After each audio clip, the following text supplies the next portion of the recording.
Alhamdulillah, akhirnya tercapai juga kita merasa nak naik flight Etihad Flight.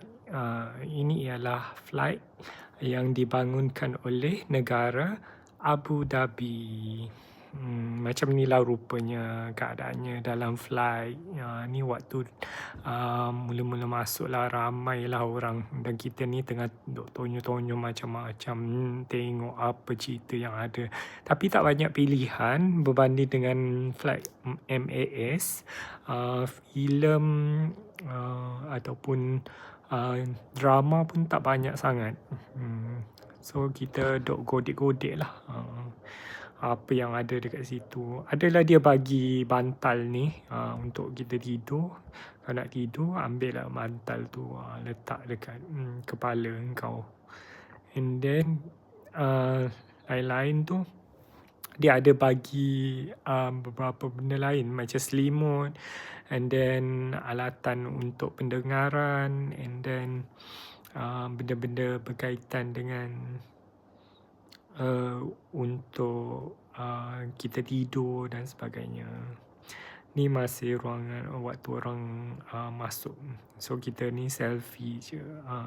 So far kerusi dia best.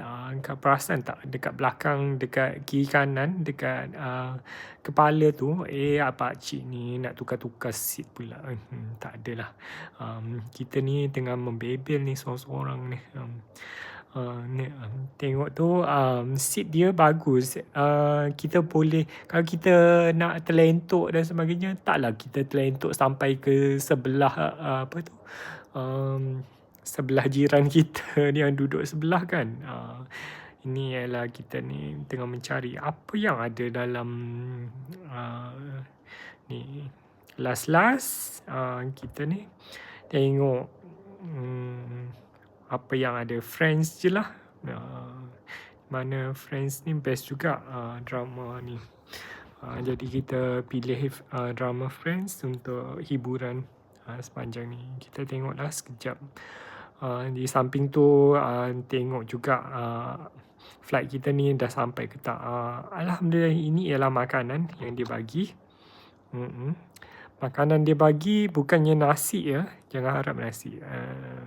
Lepas makan kita pergi toilet. Inilah rupanya toilet. Sama je. Tak ada bezanya dengan flight yang lain. Dekat sebab syarikat penerbangan ni semuanya dibangunkan oleh tempat yang sama. Cuma reka bentuk dan kesan.